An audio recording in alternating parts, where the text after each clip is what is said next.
दशहरे की शुभकामनाएं सर। उस समय वो किया था, मैंने लगाया था, पर आप बिजी थे। जी जी, आपको भी बिलेटेड दशहरा की भी आपको भी शुभकामनाएं। सर सर सर आज आपकी याद आ गई सर, बहुत दिनों में मैं इनका साथ से बात करूंगा। यदि आप मेरी याद करने की जगह नई सत्यनारायण कथा को याद करें तो आपको और आपके बच्चों का कल्याण होगा। बिल्कुल सही कह रहे हैं सर। ये आपको नई सत्यनारायण कथा मालूम है कि नहीं? हाँ हाँ। क्या है ये नई सत्यनारायण कथा? जो आप क्राइम मुक्त भारत का निर्माण कर रहे हो ना, वो वाली, और क्या है? नहीं तो आप बताइए, आपने यदि उसे समझ लिया है कि नई सत्यनारायण की कथा क्या है? अब नई क्या, पुरानी जो चल रही है तो चल ही रही, पर अब नया क्या है उसमें, आप कैसे क्या उसको अपन देखेंगे? नहीं, ये तो पूरी नई है, इसमें पुराना कुछ है ही नहीं। ये अच्छा कह रहे हैं कि इस नई सत्यनारायण कथा को आप कभी भी कर सकते हैं। जब करेंगे किसी जो है आपको योग या उसको नहीं देखना पड़ेगा, हर समय 24 घंटे इसका योग बना रहेगा। लेकिन आपको तब तक सत्यनारायण नई सत्यनारायण कथा का तब तक आपको हक नहीं है जब तक आप स्वयं अपने लिए और अपने बच्चों को अच्छा भारत देने का संकल्प नहीं लेते। जी और ये सिर्फ संकल्प लेना है, आपको कुछ नहीं करना है सर। सर तो क्या संकल्प मात्र से यदि आपके बच्चों को अच्छा भारत मिल जाए तो ये संकल्प आपको लेना चाहिए या नहीं लेना चाहिए? लेना चाहिए। लेना चाहिए। ये संकल्प के अलावा आपसे और कुछ नहीं मांग रहा है। वो कह रहा है कि देखो भाई साहब, ना तो आपको कोई जुलूस निकालना है, ना कोई धरना देना है, ना कोई पुतला जलाना है, ना ही किसी अथॉरिटी के पास जाके हाथ जोड़ना है, कलेक्टर, एसपी, मंत्री, मुख्यमंत्री, प्रधानमंत्री को कोई ज्ञापन नहीं देना है।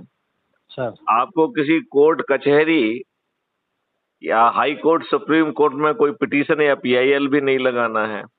सर आपको धरना भी नहीं देना है। सर तो चाहे रामलीला मैदान हो या जंतर मंतर हो, कहीं धरना नहीं देना। सर सर आपको हरियाणा जैसा किसानों ने किया, रेल रोको और चक्का जाम भी नहीं करना है। सर सर और तो और डॉक्टर रमेश सोलंकी, आपको अपना सोच भी नहीं बदलना है, चिंतन भी नहीं बदलना है और क्रियाकलाप भी नहीं बदलना है। मात्र इस संकल्प से कि हमें अच्छा भारत चाहिए, जी सत्यनारायण की यह कथा आपको अच्छा भारत की शुरुआत 10वें दिन से कर देगी। तो ऐसी अद्भुत सत्यनारायण की कथा आप नहीं सुनना चाहेंगे? बिल्कुल सुनना चाहेंगे। इसमें आम आदमी के लिए 4 अध्याय हैं और राजनेताओं के लिए अतिरिक्त 2 अध्याय हैं। Sir right right. तो इस पहला अध्याय कहता है, लेकिन ये आपको सत्यनारायण की कथा तभी मिलेगी जब आप ये संकल्प लेंगे कि हाँ, हमें और हमारे बच्चों के लिए हमें अच्छा भारत चाहिए। यदि आप ये संकल्प लेने की स्थिति में नहीं है तो आप तेल लेने जाइए। नहीं नहीं सर, बिल्कुल आप मेरी बात समझ रहे हैं ना? मतलब आप मतलब जो भी, बिल्कुल समझ रहा मतलब हूँ। उससे स्पष्ट पूछना है कि तुझे अच्छा भारत नहीं चाहिए तो जा तू भाड़ में। सर मतलब उससे कोई प्यार मोहब्बत नहीं, कुछ नहीं, समझाना नहीं, कुछ नहीं। जिस दुष्ट को अपने लिए और अपने बच्चे के लिए अच्छा भारत नहीं चाहिए, उस दुष्ट को क्यों समझाना है? बिल्कुल सही बात है। उसको बिल्कुल नहीं समझाना है। सर ठीक है ना? तो अब मान लेते हैं कि डॉक्टर रमेश सोलंकी सर अपने बच्चों को अच्छा भारत देना चाहते हैं। तो अच्छा भारत देना चाहते हैं तो उन्हें सत्यनारायण कथा का जो नया संकल्प है, जो नई कथा है, उसका जो है हक मिल गया। ये कथा भी बिल्कुल वैसी है जैसे जो है नारद मुनि जो है जब मृतलोक में घूम रहे थे तो उन्होंने सभी प्राणियों को दुख झेलते हुए देखा और बहुत दुखी होकर वो फिर विष्णु लोक गए और उन्होंने कहा कि हे प्रभु, मृत्यु लोक में जो है ना लोग बाग जो है नाना प्रकार के कष्ट उठा रहे हैं, उनके कल्याण के लिए कोई उपाय बताइए। जी तब जो है सत्यनारायण की कथा बताई गई। Right right. मैथिली शरण गुप्त में भी जो है सोच रहे थे कि भाई प्राणी नाना प्रकार के कष्ट पा रहे हैं, हे प्रभु कुछ कॉस्मिक डाउनलोड दे दीजिए। अब हम नारद भगवान तो है, नारद मुनि तो है नहीं कि जो आपके लोक में आ जाएं। तो उन्होंने ये नई सत्यनारायण कथा मुझे दी। इस नई सत्यनारायण कथा के 4 अध्याय। जी पहला अध्याय कह रहा है कि YouTube चैनल पे जाइए और क्राइम फ्री भारत मिशन को सर्च करिए उसको सब्सक्राइब करिए, उसके एक वीडियो को रोज देखना है, और यदि कोई वीडियो आपकी आत्मा को छू जाए तो उसे डाउनलोड करना है, जिससे जी अपने साथियों के साथ, अपने लोगों के साथ बैठकर देखने की इच्छा हो तो देख सकें, और जी वो एनर्जी जो आपको मिली है वो आपके लोगों को भी मिल जाए। सर। इति पुराणे जो है रेवा खंडे सत्यनारायण कथा प्रथम अध्याय समाप्त। समाप्त हुआ। ठीक है ना। सर। अब सत्यनारायण कथा का दूसरा अध्याय कह रहा है हाँ कि अभी आपने जो crime free Bharat YouTube channel subscribe किया है उसके हाँ डिस्क्रिप्शन बॉक्स में जाइए, सर। और हर डिस्क्रिप्शन बॉक्स में एक क्राइम फ्री भारत ऐप को डाउनलोड करने की, हर वीडियो में है ये, उसके जी डिस्क्रिप्शन बॉक्स में जाएंगे तो हाँ आपको crime free Bharat mission app को डाउनलोड करने की लिंक मिलेगी। तो ये अध्याय कह रहा है कि उस ऐप को क्लिक करके, जो कि कुटुंब ऐप से एम्पावर्ड है, आप अपने फोटो डालिए, आप अपने बारे में लिखिए, और जहां आप रह रहे हैं उसका एरिया पिन कोड डाल के आप सबमिट करेंगे तो क्राइम फ्री भारत मिशन के सदस्य बन जाएंगे। इत श्री रेवा खंडे सत्यनारायण कथा द्वितीय अध्याय समाप्त। सर। सर। अब आप सत्यनारायण कथा के तीसरे अध्याय में पहुंचते हैं। एक के अंदर एक घुसा हुआ है पूरा, ठीक है ना। तो सर। जो अभी आपने ऐप डाउनलोड किया है क्राइम फ्री भारत का, जी आप उसकी प्रोफाइल में जाइए, क्लिक करिए, तो आपको अपना आइडेंटिटी कार्ड दिखेगा, और उसके जी नीचे 4 लिंक हैं। शेयर ऑन व्हाट्सएप, जी आप उसको क्लिक करेंगे तो ये ऐप आपको एक ऑटो जनरेटेड मैसेज और आपकी लिंक क्रिएट करता है। जो भी उससे जी जुड़ेगा उसके रेफरेंस में आपका नाम आएगा। सर। आपको जो है, क्योंकि व्हाट्सएप में ये खुल गया है, तो एक अपील अपने तरफ से 2-3 लाइन की लिख के अपना नाम और मोबाइल नंबर डालते हुए, व्हाट्सएप के फीचर के हिसाब से आप 5 को एक साथ भेज सकते हैं, तो 5-5 कह करके सभी ग्रुपों में भेज दीजिए, और जब ग्रुप खत्म हो जाए तो बचे हुए इंडिविजुअल जो ग्रुप में नहीं है उनको भी भेज दीजिए। सर। इतना करने से सत्यनारायण कथा का तृतीय अध्याय समाप्त। सर। सर। अब सत्यनारायण कथा का चौथा और अंतिम अध्याय है। सर।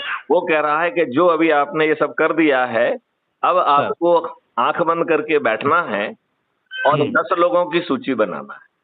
सर।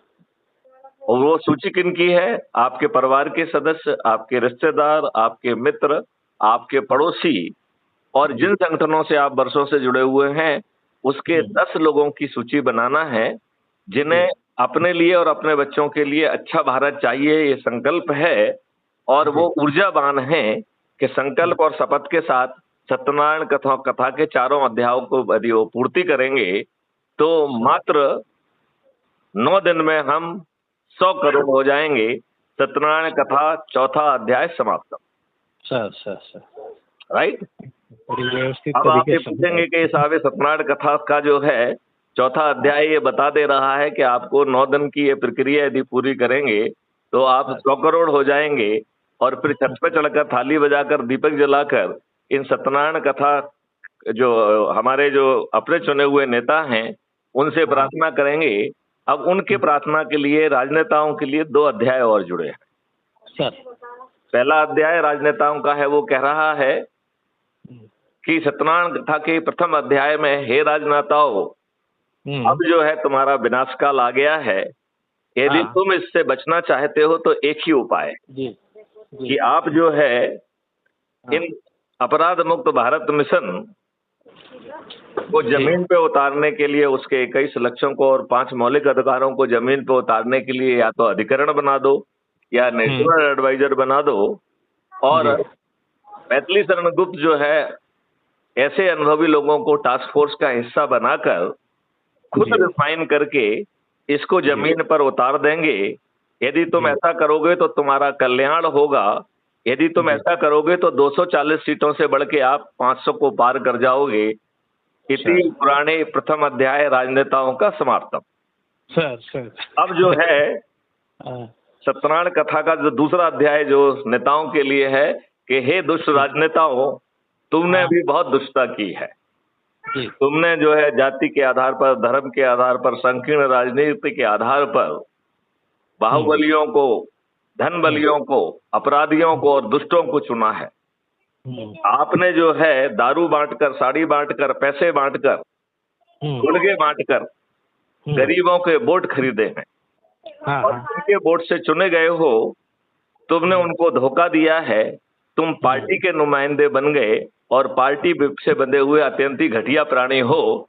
अब तुम्हारे कल्याण का केवल एक ही रास्ता शेष है कि जो पहले प्रथम अध्याय में जी जो आपने अधिकरण बनाया था और वो जो ग्राउंड से पकाकर, लोगों से भी पकाकर, उनकी राय लेकर और उसे समाहित करके जो वो आपको सजेस्ट करें उसे आप पार्लियामेंट में पास कर दीजिए। यदि तुम इसे पास कर दोगे तो आप 240 से बढ़कर 500 पार कर जाओगे, अन्यथा तुम्हारा विनाश सुनिश्चित। जी जी इति पुराणे जो है ना रेवा खंडे, 4 अध्याय जो है आम आदमी के और 2 अध्याय जो है राजनेताओं के समाप्तम। सर आपको नए युग की ये सत्यनारायण कथा कैसी लगी? बहुत अच्छी लगी सर, बहुत वेरी फाइन। क्या आप अपने बच्चों को संकल्प और शपथ के साथ अच्छा भारत देना चाहेंगे? बिल्कुल देना चाहूंगा सर। तो इस सत्यनारायण कथा को जन जन तक पहुंचाइए और उनसे इसके जो बताया गया है उसका पालन करिए। प्रभु आपका कल्याण करेगा। सर 10वें दिन से महापरिवर्तन की शुरुआत हो जाएगी और 2029 तक आपको एक ऐसा परिवर्तित भारत मिलेगा जहां पर हर व्यक्ति को जी 5 मौलिक अधिकार मिलेंगे। जी जी रोजगार का मौलिक अधिकार, सर स्वास्थ्य का मौलिक अधिकार, सर भोजन का मौलिक अधिकार, सर शिक्षा का मौलिक अधिकार, सर प्रॉस्पेरिटी और खुशहाली का मौलिक अधिकार। जी और साथ में वो कह रहे हैं कि सत्यनारायण भगवान कह रहे हैं कि इसको जमीन पे उतारने के लिए भारत सरकार के खजाने से 1 पैसा खर्च नहीं किया जाए। बिल्कुल सही है सर। उल्टा कह रहे हैं कि जो है आपको अपराध मुक्त भारत मिल जाएगा, भ्रष्टाचार मुक्त भारत मिल जाएगा, आपको थाने में FIR दर्ज कराने नहीं जाना होगा।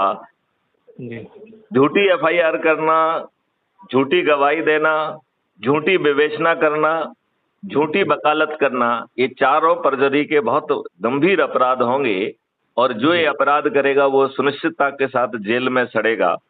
तो जी व्यास जी कहते हैं कि जो है आपको जो है एक महापरिवर्तित भारत मिल जाएगा जिसमें एक डिजिटल चित्रगुप्त के माध्यम से ऐसे साक्ष्य का संग्रहण पुलिस कर पाएगी जो आज वो सोचने की भी स्थिति में नहीं है। इन साक्ष्यों का संग्रहण हो जाएगा, हैश वैल्यू से लॉक हो जाएंगे और कोर्ट और पुलिस के पास पहुंच जाएंगे। आज की डीप फेक जैसी खतरनाक टेक्नोलॉजी भी उसका कुछ बिगाड़ नहीं पाएगी। फिर वो कह रहे हैं कि व्यास जी कहते हैं इतना ही नहीं, हे प्राणियों, आज आप जो है वर्षों वर्ष कोर्ट कचहरी के चक्कर लगाते हो, सत्यनारायण भगवान की इस कथा के प्रताप से आपको कोर्ट नहीं जाना होगा। Distributed video based trial system के माध्यम से अधिकतम 30 दिन में आपको न्याय मिल जाएगा और इसके डिजिटल चित्रगुप्त के माध्यम से आपको पाप करने का, आपको अपराध करने का अवसर नहीं होगा।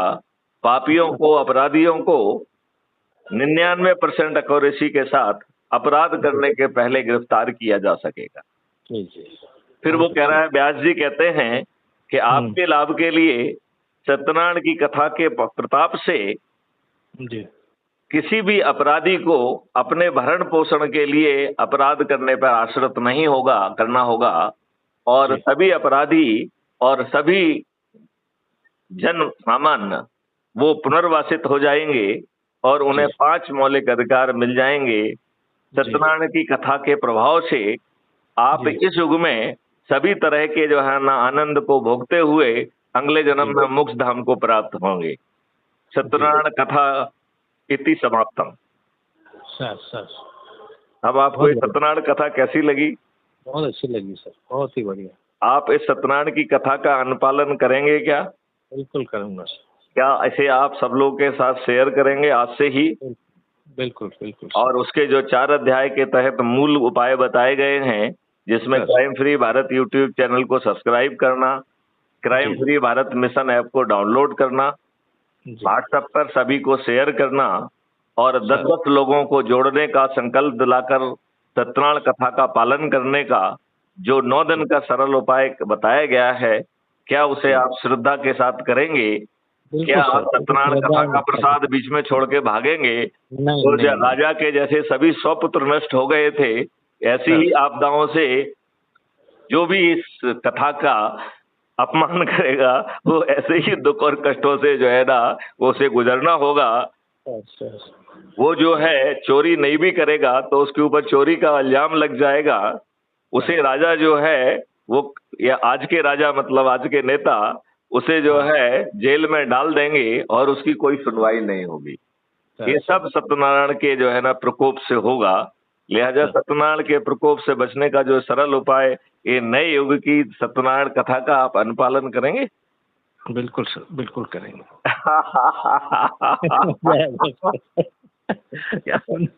कितना विधिवत उसको चित्रित चित्रित किया है सर आपने।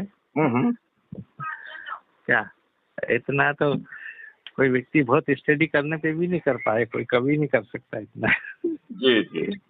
क्या चलिए, बढ़िया और सब बढ़िया है आपका। भगवान जो है भला करे।